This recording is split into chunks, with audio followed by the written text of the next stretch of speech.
हर रात सोने से पहले हम दरूद शरीफ जरूर पढ़ते थे। नारान की वो खूबसूरत वादी जो दिन में जन्नत लगती थी, रात में कुछ और ही बन जाती थी। आज भी जब हम उस ट्रिप को याद करते हैं तो सबसे ज्यादा याद वो दस्तक आती है, वो 3 लोग और वो खामोशी जो जवाब का इंतजार कर रही। पढ़ते हैं एक और स्टोरी की तरफ। मेरा नाम मोहम्मद रहमान है। ये कहानी हम 3 दोस्तों की, और सच कहूँ तो आज भी उस रात को याद करता हूँ तो जिस्म में सनसनी दौड़ जाती है। हम तीनों को एडवेंचर का बहुत शौक था। हमारे शहरों से कुछ फासले पर एक जंगल टाइप इलाका था। लोग कहते थे वहाँ शाम के बाद कोई नहीं जाता। वहाँ एक बोर्ड लगा हुआ था, 6 बजे के बाद यहाँ आना मना है, जो भी आएगा अपनी जिम्मेदारी पर। ये जुमला ही इंसान को रोकने के लिए काफी था, मगर हमारी उम्र ऐसी थी कि खतरा सुनकर कदम पीछे नहीं हटते थे और आगे बढ़ते थे। एक शाम हम तीनों बैठे थे, हंसी मजाक चल रहा था। अचानक मैंने कहा चलो आज उस जंगल में चलते। पहले तो सब हंसे, फिर खामोश हो गए। चंद लम्हों बाद एक दोस्त बोला, आज? अभी? मैंने कहा हाँ, आज 6 बजे के बाद तो जाना मना है ना, तो फिर वही वक्त क्यों ना चुने। शाम के तकरीबन 6 बजे हम उस कच्ची सड़क पर चल रहे थे जो जंगल की तरफ जाती थी। हवा में हल्की सी ठंडक थी, आसमान पर सूरज ढल रहा था और दरख्तों के साए लंबे हो चुके थे। रास्ते में हमें एक अंकल मिले। उनका आधा चेहरा बालों से ढका हुआ था और बाकी गर्म कपड़े में लिपटा हुआ। उनकी आंखें अजीब थी, जैसे वो हमें पहचानते हो, जैसे वो जानते हो कि हम कहाँ जा रहे हैं। इन्होंने हमें रोका, कहाँ जा रहे हो? हमने सच बता दिया। उन्होंने फौरन कहा, पागल तो नहीं हो, लोग दिन में भी नहीं जाते और तुम शाम के बाद जा रहे हो। उनके लहजे में डर था, सिर्फ नसीहत नहीं। हम हंसे मगर वो नहीं हंसे। उन्होंने आखिरी बार कहा, घर जाओ, अभी वापस जाओ। पता नहीं क्यों मगर उस लम्हे हमारे कदम रुक गए। हम वापस लौट आए, लेकिन एडवेंचर का नशा खत्म नहीं हुआ। अगले दिन हम 5 बजे निकले। इस बार दिल में जिद थी। जब हम उस जगह पहुंचे तो वाकई बोर्ड लगा हुआ था। अल्फाज पुरानी लकड़ी पर कुंदा थे, कुछ अल्फाज मिट चुके थे। मेरे एक दोस्त ने कहा, यार वापस चलते हैं। मैंने कहा, इतनी दूर आकर नहीं। हम दरख्तों के अंदर दाखिल हो गए। जंगल की फिजा अजीब थी, कोई परिंदा नहीं, कोई आवाज नहीं, सिर्फ हवा दरख्तों से टकरा रही थी, जैसे हम किसी और दुनिया में दाखिल हो गए। मगरिब की अजान की आवाज दूर कहीं गूंजी और उसी लम्हे एक उल्लू की तेज आवाज सुनाई थी। वो आम आवाज नहीं थी, वो चीख जैसी थी। मेरे दिल में पहली बार हल्का सा खौफ पैदा हुआ। हमने सुना था कि जंगल के बीच में एक दरख्त है जिस पर असरात है। मैंने लम्हे भर को सोचा वापस चले, मगर फिर अना ने कहा कि आए हैं तो देख कर जाएंगे। हम आगे बढ़े और अचानक हमें एहसास हुआ कि हम रास्ता भटक चुके। चारों तरफ दरख्त एक जैसे, कोई निशान नहीं, कोई सिमत वाज़ेह नहीं। उसी लम्हे हमें पहली बार लगा कि हम अकेले नहीं हैं। हमें अंदाजा हो चुका था कि हम रास्ता भटक गए हैं। एक दोस्त ने मोबाइल निकाला, सिग्नल है। उसने स्क्रीन हमारी तरफ की, नो सिग्नल। हवा अचानक ठंडी हो गई, दरख्तों की शाखें हिलने लगी। हालांकि तेज हवा नहीं थी। मेरे एक दोस्त ने धीरे से कहा, अगर हम यहाँ खो गए तो। मैंने उसे डांट दिया, डराओ मत यार, निकल जाएंगे। लेकिन अंदर से मैं भी बेचैन था। हमने फैसला किया कि एक सिमत में सीधा चलते हैं, लेकिन चंद मिनट बाद हमें एहसास हुआ कि हम दायरे में घूम रहे हैं। वही टेढ़ा दरख्त, वही टूटा हुआ तना, वही मिट्टी पर अजीब सा निशान। हम तीनों रुक गए। अचानक दाएं तरफ झाड़ियों में कुछ हिला। हम सब ने एक साथ उस तरफ देखा। पहले तो कुछ नजर नहीं आया, फिर धीरे धीरे दरख्तों के दरमियान एक सफेद साया, वो चल नहीं रहा था, बस खड़ा था। सफेद कपड़े, लंबे बाल और आंखें। वो आंखें अंधेरे में ऐसे चमक रही थी जैसे किसी ने उन पर छोटी सी लाइट जला दी हो। हम चम गए। किसी के मुंह से आवाज नहीं निकल रही थी। वो औरत हमें देख रही थी, ना पलक झपका रही थी, ना हिल रही थी, सिर्फ देख रही थी। मेरे दोस्त ने कांपती आवाज में कहा, ये क्या है? अचानक वो औरत एक कदम आगे बढ़ी। हम तीनों एक साथ पलटे और दौड़ पड़े। हम पूरी ताकत से भाग रहे थे। पीछे से पत्ते कुचलने की आवाज आ रही, जैसे कोई हमारे पीछे दौड़ रहा हो। मैंने हिम्मत करके पीछे देखा, कोई नहीं था, मगर आवाज थी। हम दौड़ते रहे, सांस फूल चुकी थी। अचानक हम रुक गए क्योंकि हम दोबारा उसी जगह खड़े थे। वही दरख्त, वही जमीन का निशान और वही औरत उसी जगह। मेरे दोस्त के होंठ खुश्क हो गए। ये कैसे मुमकिन? हम किसी लूप में फंस गए क्या? हमने दूसरी सिम दौड़ लगाई। 5 मिनट, 10 मिनट, फिर वही जगह। अब हमें समझ आ गया था ये आम चीज नहीं थी। मेरे एक दोस्त ने कांपती आवाज में कहा, ये चिलावा है। मैंने पूछा, चिलावा क्या होता है? उसने बताया, जंगलों में होता है, कब्रिस्तानों में भी। ऐसी मखलूक होती है जो इंसान को भटका देती है। तुम चाहे जितना भी भागो, वो तुम्हें वापस ले आती है जहां वो चाहती है। मेरे जिस्म में जैसे बिजली सी दौड़ गई। हम पीछे हटे ही थे कि अचानक हमें दरख्त के नीचे कुछ पड़ा नजर आया। हम आहिस्ता आहिस्ता करीब गए। जमीन पर एक बॉडी पड़ी थी, चेहरा मिट्टी से आधा ढका हुआ, कपड़े फटे हुए, जैसे कई दिनों से वहां मरा पड़ा। मेरे दोस्त के मुंह से चीख निकल गई, ये कैसे? मैंने आंखें हटा ली, लेकिन जैसे ही हम पीछे हटे वो बॉडी हिलने लगी।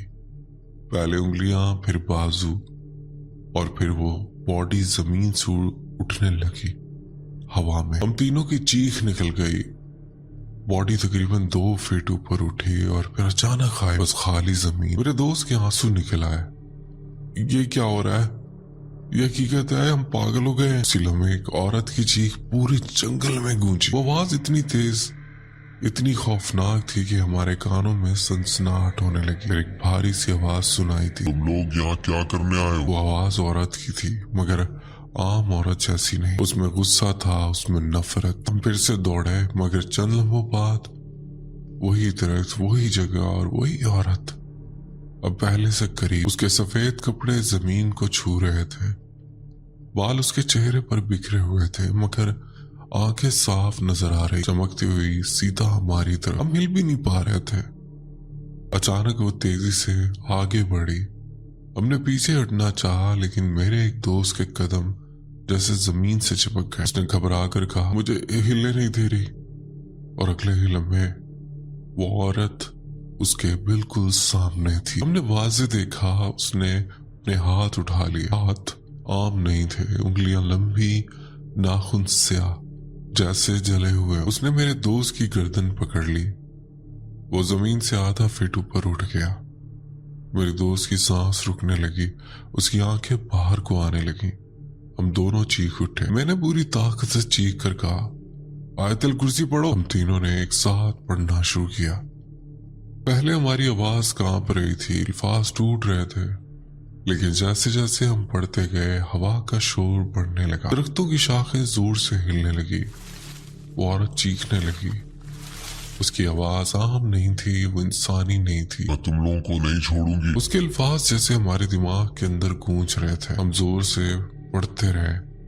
मेरे दोस्त की गर्दन पर उसकी पकड़ कमजोर होने लगी। वो तड़प रही थी, पीछे हट रही थी, मगर उसकी आंखें अब भी हम पर जमी हुई थी। अचानक दूर कहीं से अजान की आवाज आई, फजर की अजान। हमें यकीन ही नहीं आया कि हम पूरी रात जंगल में रहे थे। जैसे ही अजान की आवाज वाजे हुई, वो औरत पीछे हटी। उसका जिस्म धुंध में बदलने लगा। पहले हाथ गायब हुए, फिर चेहरा, और आखिर में सिर्फ आंखें रह गई। वो आंखें चंद लम्हे हवा में मौलिक रही, फिर वो भी खत्म। जंगल अचानक खामोश हो गया, सिर्फ हमारी सांसों की आवाज रह गई। हम तीनों जमीन पर बैठ गए, किसी में बोलने की हिम्मत नहीं। तेरे दोस्त की गर्दन पर सूफ निशान थे। हमने एक सिमत का इंतखाब किया और चलना शुरू किया। इस बार अजीब बात ये हुई कि हमें रास्ता मिल गया। दरख्तों के दरमियान रोशनी आने लगी। चंद मिनट बाद हमें वही बोर्ड नजर आया जिस पर लिखा था 6 बजे के बाद यहाँ आना मना है। हम जंगल से बाहर निकल चुके थे। हमने एक दूसरे की तरफ देखा, किसी ने कुछ नहीं कहा। हम सब समझ चुके थे कि हमने जो देखा वो आम चीज नहीं। जब हम घर पहुंचे तो हमारे जिस्म कांप रहे थे। हम तीनों को बुखार था, मुझे कम था, मगर बाकी दोनों की हालत खराब थी। हमने घर वालों को सब कुछ बताया। पहले तो किसी ने यकीन नहीं किया, फिर जब मेरे दोस्त की गर्दन के निशान देखे गए, सबके चेहरे बदल गए। एक बाबा जी को बुलाया गया। उन्होंने कुछ पढ़ा, आंखें बंद की और फिर कहा, इन पर साया है, लेकिन ये साया आम नहीं है। इसका इलाज मेरे पास नहीं। ये सुनकर हमारे पैरों तले जमीन निकल गई। हम समझ रहे थे कि सब कुछ वहीं खत्म हो गया, लेकिन असल अजाब तो इसके बाद शुरू हुआ। पहली रात ही नींद नहीं आई। जैसे ही आंखें लगती वही जंगल नजर आता, वही दरख्त, वही धुंध और वही सफेद कपड़ों वाली औरत दूर खड़ी दिखती हुई। मैं हड़बड़ा कर जाग जाता, दिल तेज धड़क रहा होता। अगली सुबह मेरे दोनों दोस्तों ने भी यही बताया। हम तीनों एक ही ख्वाब देख रहे थे। एक रात तकरीबन 2 बजे मेरे मोबाइल पर कॉल आई। मेरे दोस्त की आवाज कांप रही थी। यार वो मेरे कमरे में खड़ी है। मैंने कहा पागल ना बन, डर की वजह से वहम हो रहा है। वो बोला नहीं, वो खिड़की के पास है और मुझे देख रही है। उसी लम्हे मुझे अपने कमरे की खिड़की के बाहर हल्की सी हरकत नजर आई। मैंने हिम्मत करके पर्दा हटाया। वही औरत, सफेद कपड़े, लंबे बाल, चमकती आंखें। मेरी सांस रुक गई। उसी वक्त तीसरे दोस्त की कॉल आई। उसकी आवाज में रोना था। यार वो मेरे घर में भी है। हम तीनों अलग अलग घरों में, मगर वो तीनों के पास। ये कैसे मुमकिन था? डरते डरते अब्बू के कमरे में गया।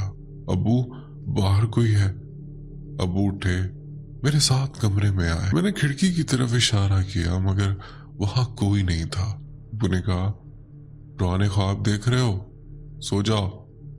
वो वापस चले गए। मैंने दरवाजा बंद किया, सारी खिड़कियां अच्छी तरह बंद की। कमरे में हल्की सी रोशनी थी। मैंने एक लम्हे को सुकून का सांस लिया और फिर मेरी नजर ऊपर गई। वो पंखे के साथ उल्टी लटकी हुई थी, बाल नीचे लटक रहे थे, चेहरा सीधा मेरी तरफ। आंखें पहले से ज्यादा चमक रही थी। उसके होंठ हिल रहे थे मगर आवाज नहीं निकल रही थी। मेरी चीख निकली और फिर मुझे कुछ याद नहीं। जब आंख खुली तो मैं अपने बेड पर था। अम्मी अब्बू पास बैठे थे। मेरे दोनों दोस्त भी मौजूद थे। कहा गया कि मैं अचानक बेहोश हो गया था। मैं बात करने ही वाला था कि मेरी नजर आईने पर पड़ी। मैंने अपना चेहरा देखा। मेरे गाल पर नाखूनों के निशान थे, गर्दन पर सूट लकीरें। वो वहम नहीं था। दोबारा बाबा जी को बुलाया गया। उन्होंने देखा, फिर सर हिलाया। ये चीज ताकतवर है, मैं नहीं संभाल सकता। सुनकर घर वालों के चेहरे उतर गए। अब मसला सिर्फ डर का नहीं था, कुछ हमारे साथ चिपक गया। हमें एक मौलवी साहब के पास ले जाया गया। उन्होंने गौर से सुना, फिर कहा इन पर साया, और ये साया जंगल से साथ आया। अगर अभी इलाज ना किया तो ये इनकी जान नहीं छोड़ेगा। ये सुनकर हमारे जिस्म से जैसे रूह ही निकल गई। उन्होंने हमें